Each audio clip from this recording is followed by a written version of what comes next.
Before this video gets started, I just wanted to once again remind you that I'm now partnered with Gamer Subs. If you're like me and need a caffeine kick now and then, definitely be sure to try their GG Energy lineup of flavors using code DMUTED to save 10% off your order. And if caffeine isn't your thing, maybe try their sleep support drinks, which have been a very nice way to get to bed for me lately.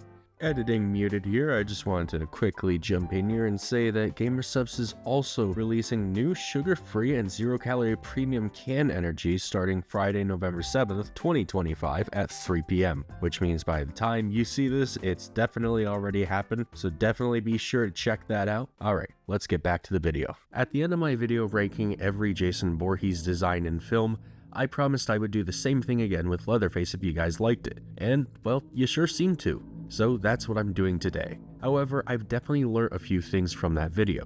For example, a lot of people seem to not like that I didn't rank the Part 5 hallucination Jasons, and most of the reason why I chose not to do that had to do with very specific rules I set out, and a general apathy towards that Friday film in specific. So none of that with Leatherface here. We're counting all of them. If it's been a Leatherface design in film, I'm covering it. No skipping anything. Except, once again, I won't be covering any child versions of the character, but that really only applies to one movie, and we will still be counting teenage Leatherface from the 2017 film. But what makes ranking this much more interesting than Jason's designs in my opinion, is that Leatherface changes his clothes a lot. It's not uncommon for Leatherface to have more than one appearance per film, meaning that even though there are fewer Texas Chainsaw movies than Friday ones, we'll actually be counting more Leatherfaces than Jason's. But I should mention, there was one rule that I'll be abiding by. In order for me to count it as a new design, Leatherface has to change not only the mask but the clothes too. This is mostly to account for things like Leatherface wearing Kemper's face in the remake, or the muzzle look he had in the beginning of the beginning. I don't count these as separate designs, but I will be talking about them all the same. And I also won't be going from worst to best, I will be going by movie release order. This is mostly to avoid confusing people, and I think makes the video more engaging since you can't process of elimination your way into finding my favorite and least favorite looks. With all of that out of the way, let's get started with the Texas Chainsaw Massacre. This film gives us 3 looks for Leatherface that are all pretty damn different. I'll be naming each of these looks since usually the films don't do it themselves. This first outfit I'll call the Butcher, and it's probably Leatherface's most famous look ever. This design consists of the killing mask, a pinkish white button-up shirt, blue jeans, yellow apron, and navy blue tie, with a sort of frilled white pattern. Obviously the selling point here is the mask, and I have to admit something right off the bat, this is not one of my favorite masks. A big problem I have with this look is the mask itself doesn't really sell the concept of who Leatherface is. A psychopath who wears other people's faces as masks to hide his own identity. This mask, while cool, doesn't look like it's made of skin to me. Especially in close-ups, this mask material just seems more rubbery or spandex, and doesn't communicate well to the audience what's going on here unless you already know the plot of the film you're watching. I'll be blunt. I think as far as Leatherface masks go, this is among the least scary in his entire history. My biggest problem is with the ears, them being these floppy square blocks on the side of the head. Whose face is this supposed to be, man? I feel like Leatherface did them a favor by putting them out of their misery. Regardless of my gripes with this mask, I have to appreciate how iconic the design is. I gave Jason a lot of shit for basically wearing the same clothes Leatherface does for 9 movies in a row. While Leatherface makes it work because the impression we get of him in this film is that he's a working man, in his own twisted way. One detail I love is the bone bracelet on his wrist, which sort of subtly tells us that he's the one to have made all the bone art seen throughout the house. Probably because while the cook and the hitchhiker go out in public looking for victims, Leatherface is all alone at home. So all in all, because it's the original and the standard setter, I'm giving it an 8 out of 10.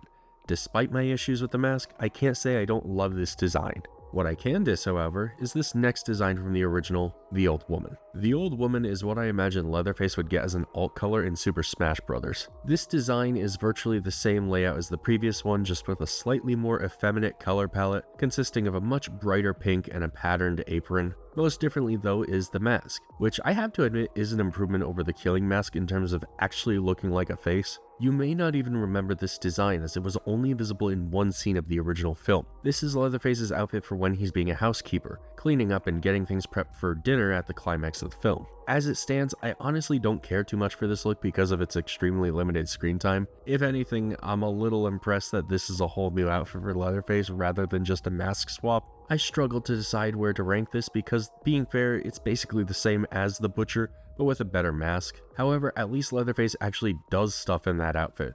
In this one, he just gets yelled at and whimpers a bunch. I'll settle with a 5 out of 10. But we're finishing the first film strong because this outfit is the Pretty Woman. This is maybe my favorite Leatherface look ever.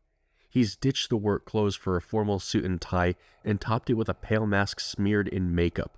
It's the outfit he wears for not just the dinner scene, but the entire rest of the film, meaning that this is the outfit he does his iconic chainsaw dance in. I shouldn't have to tell you why this design is near perfect, but I will. Let's start with the tux. In my opinion, part of what makes the Texas Chainsaw Massacre such a good film is that it exists in extremes. This is a movie that makes you feel hot while watching it. Everything you see once the first kill happens is a non-stop parade of cruelty and disgust at the hands of the dirtiest Texan cannibals ever. So when Leatherface shows up wearing this, he sets another extreme. The cook and the hitchhiker are still dirty and trashy, but the mere idea that Leatherface is putting in the effort to look quote-unquote good, I think adds another layer to his character. That's what a good design should do. It should make you think about what it means for the character. And trust me, there's plenty more to be said about this outfit. For instance, despite Leatherface wearing a mask clearly meant to be seen as effeminate, the suit itself is a masculine one. This tells us that Leatherface probably doesn't distinguish between those ends in his head. He sees women wearing makeup and men wearing suits as acts of formality. And that's it. He doesn't understand beyond that, or maybe he just doesn't care. The mask itself, by the way, is horrifying in a way the other two never reach for me. I think it's the fact that it's the palest of the three, but this is countered by Leatherface applying makeup to it himself and clearly not being any good at it at all. This mask genuinely looks to me like he cut off someone's face and he has no idea how to wear it. And for that reason, and all the others I listed, I have to give this look a 10 out of 10. This is the absolute peak of Leatherface in my opinion. Moving on to Texas Chainsaw Massacre 2, and we begin to see an immediate fall off. I'm sorry guys, I love this movie as much as the next guy, but we need to talk about Bubba. Leatherface in this film is wearing a tuxedo for basically the whole thing, and for that I'm calling this outfit the wedding tux. Sometimes it's depicted with this little flower thing, and sometimes the tie is different, but this is pretty much how he looks in this movie. And I gotta tell you, this is basically the concept of Pretty Woman, but with an updated version of the killing mask instead. And in my opinion, it doesn't have the effect to be their outfit. Bubba doesn't look like a working man or a dinner guest, he just looks awkward. Definitely has the same problem as Part 3 Jason in my opinion, where I feel like I see too much behind the mask. Don't get me wrong, between the two, I definitely prefer seeing Leatherface's eyes and teeth more than Jason's, but in this film you can tell that this was clearly done to make the character more comedically expressive. The Texas Chainsaw Massacre 2 is just as much a comedy as it is a horror movie. Despite these complaints though, I don't hate the look or anything. I think it just exists as a worse version of two very good looks combined, and for that I'm giving it a 6 out of 10. However, before I move on, I do want to mention that he briefly wears a new rendition of the Butcher from the first film, now with added suspenders, but per the rules of this video, I won't count this as a separate design because it's the same mask. I will say though that this is a nice look and one I kinda prefer to the original if I'm being totally honest. Nice job, Bubba. Now we move on to Leatherface, the Texas Chainsaw Massacre 3. This is probably the most forgotten Texas Chainsaw movie ever, and it was the only one distributed by New Line Cinema. At the time, they were known for Nightmare on Elm Street. I'm also calling this design Papa, probably because this is the only film in the series to depict Leatherface as a dad, and that's all I'll say about that topic. The Papa look in this film is probably a low point in Leatherface's many appearances to me, but that's not to call it totally awful or anything. This time around, he's back to a button-up tie and slacks, although sans the apron this time, making him look more put together, I guess. He's also sporting this awesome leg brace that I genuinely love, but I need to quickly complain about something, and that's that I feel like this design and this movie as a whole works better as a sequel to the first film rather than the second. If you remember the end of the first film, the reason Leatherface was limping and couldn't quite catch up to Sally was because he had accidentally cut into his own leg with his chainsaw. And that same leg is the one shown here in a leg brace. But not only did he not have that leg brace in TCM2, he wasn't limping at all. So is TCM3 a prequel to TCM2? Are they in different continuities? I don't know, man. Anyway, I do feel I should comment on the mask, mostly because it's just not interesting. Every time they try to remake the quote-unquote default Leatherface appearance, it feels so devoid of character to me, since I don't really try anything unique with it, and this mask is by far the biggest example of it. I will say I like how long the hair is on it. I think Leatherface wearing a mask with long hair is actually really cool in concept and differentiates him from his contemporaries like Michael, Jason, and Freddy. All in all, although I think this design has its cool details, and of course Leatherface gets to use a Dead Meat reference, I'm still gonna give it a 4 out of 10. There's almost nothing memorable about this look, which I think may have contributed to how forgotten this movie is. But trust me, although that design was boring, at least it didn't make me laugh. Unlike this next design, which I'm calling the Dummy. What the actual fuck am I looking at, man? This design is all over the place, from the really rubbery looking and oddly droopy mask with a fucking mullet, to the t-shirt and yellow apron underneath a camo jacket and paired with brown gloves. I don't dare say it's not unique, but if this is what Leatherface looks like when they go off formula, they can keep it. I honestly don't have much to say about this design other than it really fucking sucks. If you want a real low point look for this character, this is it. And I think it comes from a pure misunderstanding of how to make Leatherface look scary and crazy. In my opinion, Leatherface is at his best when he looks like he's still trying to make himself presentable, which is why even on designs I'm not the biggest fan of, like the wedding tux, I still appreciate that he wears a necktie. It adds a layer of delusion to his character that I think makes him scarier, because anyone who wears human faces as masks but still thinks they have to look good for dinner is a walking nightmare. But the Dummy doesn't show Leatherface is trying at all. In fact, it looks like he stopped trying altogether. This right here is the epitome of a 1 out of 10 Leatherface design. There's no character here, and nothing looks good or makes sense. It just looks dumb. The next design from this movie is just, I don't know, man. I give up. Older woman. You know how I said that the old woman was the alt color of the Butcher in Smash Brothers? Well, this is the alt color of that alt color. The mask is a little worse, but he's wearing pearls this time, which, I don't know, makes it a bit cuter, don't at me. And similar to how the old woman was short-lived, so too is this one. And maybe it doesn't make sense to rank this lower than the old woman, but I'm still pissed off from the Dummy, so I'm giving it a 4 out of 10. We now come to the fucking craziest design in this entire video, if you ask me. Once again courtesy of Texas 4. A design so over the top that I'm giving it the all too appropriate name, Slay Queen. Leatherface has apparently gotten a lot better at dressing like a pretty woman, as this mask has perfect makeup that we see him apply himself, and the mask is so skin tight to his face that in some shots, you can't even tell it's a mask at all. He also has painted nails, and for some reason this ultra raunchy evening robe with see-through sleeves, and he's even wearing the skin and flesh of a previous victim to give himself a bust. This is such an intense departure from the last two looks he had in this movie, and is as far into the drag queen aesthetic I think we've ever seen him go. It's one of those looks that makes you wonder what the intentions of the filmmakers were regarding gender expression, but that's not a topic for this channel. I'll just be blunt, I love this look. It's easily the highlight of this otherwise shitty movie, and for as outrageous as it is, it's also, at least to me, iconic. This is a Leatherface who tries. However, one could argue that he tries too hard, especially in wearing someone's boobs to fill out a dress. Like, alright Bubba, you're not Buffalo Bill here. I'm gonna give this a 5 out of 10 because design-wise to me, it still isn't great for Leatherface in specific, but man, if it isn't one of the most interesting designs we'll see in this video. The next design stems from the Texas Chainsaw remake. This reimagining of the first film might be my favorite iteration of it, thanks in part to the more grungy feel everything has. Where the original film felt scorchingly hot, this film almost feels cold, which I've always thought was a great way to differentiate the feeling between them. I really dislike when a remake feels almost the same as the original, which is why I don't like the Rob Zombie Halloween remake. And Leatherface in this film captures everything I love about this movie. This design is what I'm going to call Man-Eater, and it's once again a remake of the Butcher outfit. Something you begin to notice when looking at Leatherface designs is they scarcely ever do remakes of the other two iconic looks of the first film, with the only one to do so being Texas 4 of all things, which remade both of them. Anyway, this design features a new iteration of the killing mask, and I have to say I think we've struck gold here. In particular, the shape that the mask is pulled on his face makes it look like it's forever caught in this sinister grin, which I think makes it look terrifying in this film's many in-the-dark chase scenes. The getup is also more complicated than before, opting out of the pink-white button-up for a greener one,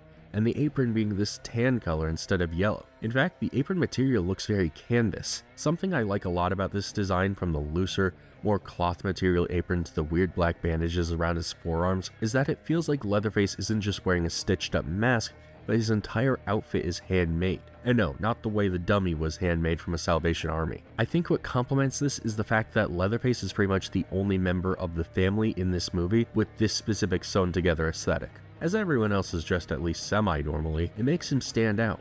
Leatherface is always the scariest guy in the room, which is kind of impressive when you consider R. Lee Ermey is there too. Now, is it perfect? No, probably not.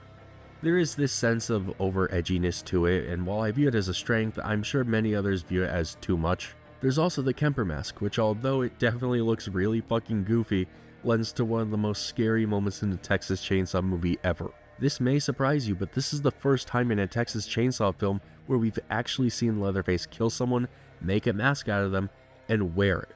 He got close in Texas too, but he gave that mask to stretch, so I won't count it. But across the other 4 we've covered, not once had it ever gone down like this. All in all, I have to say that while I prefer the Pretty Woman, this is a close second place, setting at a solid 9 out of 10 for me. Up next is the Handsome Man, the name I've given to his design in The Beginning. This prequel to the 03 film shares most of its design, at least from an aesthetic standpoint, with it, since this movie is meant to take place a mere 4 years before it. In fact, I'd venture to call it a simplified version of that outfit. The apron is different and no bandages around the forearms, but once again we have a button-up and tie combo that looks basically the same. The differences come in the masks, both of which are a little strange. The one he wears at first is a muzzle that covers up the bottom half of his face, showing off some stringy brown hair and Andrew Bernarski's really intense fucking stare as the character. I also like that this muzzle is leather, like actual cow leather presumably, which tells me he might have had the nickname Leatherface before he actually started skinning people and making masks out of them. His second mask is why I call this look the Handsome Man, as he kills and makes his first mask out of Eric, who is a very handsome man indeed. This look is one I feel kind of flip-floppy on. The mask itself is pretty scary, but it's oddly thin in a way that makes it feel not much like Leatherface. Maybe it's the hair or maybe the stitching across the mouth area, but it feels so off and strange when comparing it to any other Leatherface mask. I guess it's because it's his first time doing this. All in all, I don't hate the mask, but I also don't like it anywhere near as much as some of the others. At least, it's better than the mask that looks like it's made of dog food. 7 out of 10. It's hard for me to go any lower because I do think it still looks really good as part of the ensemble, and the muzzle is really cool. The next film is Texas Chainsaw 3D, a movie which certainly exists, and that's my whole opinion on it. I just don't care. That said, we get a really unique look for Leatherface here that I'm calling the Old Man. This is a design that actually loses or gains accessories throughout the movie, starting with a crimson red button-up and some black slacks. He's also depicted with a tie and apron, but he's not always wearing these, which I honestly kinda like. Maybe it's me getting weary of the same shit every film, but seeing him in this color combo uninhibited, I don't know, it makes me happy. Like, this is good, but I like this. The mask though is where it starts to lose me. Okay, maybe it's just me, but I think this mask is incredibly goofy looking. It's saggy and looks perpetually sad, and it's why I called this look the Old Man. This is canonically Leatherface 40 years after the first film, so it would be very funny to think that his evil skin masks age with him. It's a shame that I don't like this mask at all, because this would be a great look otherwise. As it stands, I don't have it in me to hate it, so I'm giving it a 6 out of 10. Awful fucking movie though, do not watch this shit for the viewing experience. Next up is probably one a lot of people didn't expect, but here it is, a design I'm calling Teen Spirit. This is easily the most unique depiction of Leatherface in this video, a far cry from the burly man wearing someone else's skin as a mask. This comes from 2017's Leatherface, an origin story for the character that's also a prequel to both the first film and Texas Chainsaw 3D. I have to say, I love this movie, as the big plot we follow is a group of escapees from a mental health institution for youths. You spend the movie wondering, of our candidates, which one will go on to become Leatherface. Unfortunately, this means we don't see any real Leatherface until the very end of the movie. And that's what I'll be counting. I can't count a Leatherface design before there's leather on his face, you know? In terms of designs, this is our simplest yet, with a baggy button-up and some slacks, and a real simple leather mask that looks half Ken Konecki and half horse brittle. He wears it here to protect his face after a bullet hit his cheek in an earlier scene and tore his face open. His actual face is also sewn up as well, adding some much needed stitching to the look. Overall, this design very much is not a Leatherface design, But honestly, just watch the movie. Despite not looking like the character we all know, this kid acts just like him in a way that makes his eventual transformation much more believable. Technically speaking though, he does get one more mask, that being Lizzie's face after he decapitates her with a chainsaw. And like, I'm not gonna lie, it sucks. It just looks super fake and rubbery, and I hate how we're expected to believe this is the kind of mask he started out with before landing on this piece of shit in his 60s or 70s. But all of that aside, what am I giving this design?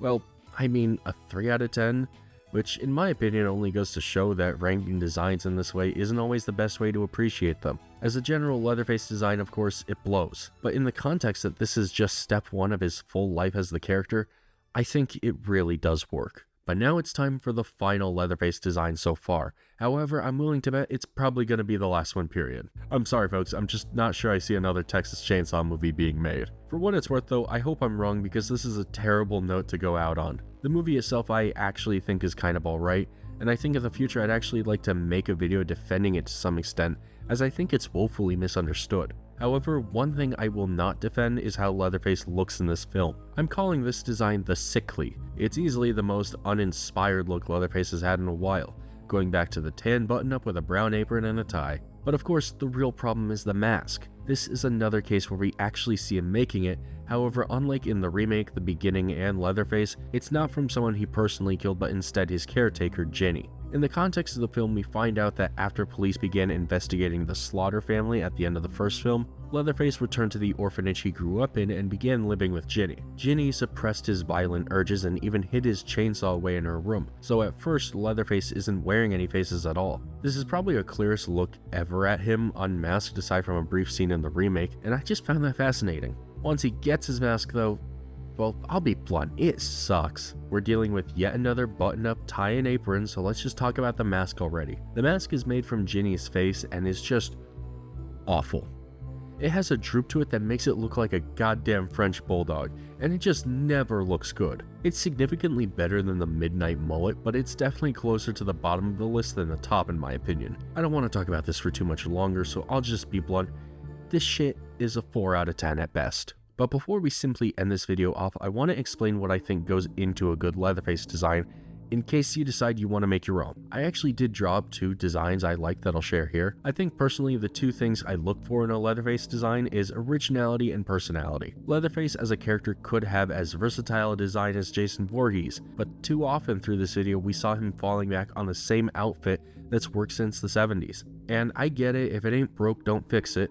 But some of my favorite looks are ones that swing for the fences, because a good Leatherface design makes the movie inherently more memorable. In terms of personality, I like seeing Bubba's character shine through how he dresses and acts, which is why I really like the Pretty Woman design. It's a look into who he is as a person. In fact, I'd say the first film is the best film that explores this aspect to his character, as not many of the others even acknowledge it. I mean, fuck, the second best is probably Texas 4, and I feel dirty using the words best and Texas 4 in the same sentence. To wit, I think that despite my personal preference for the 2003 remake as a movie to share with friends and family, there's really no movie in the series better for our boy than the original. It's apparently on Netflix now, so like, you can probably watch it right now, so do that.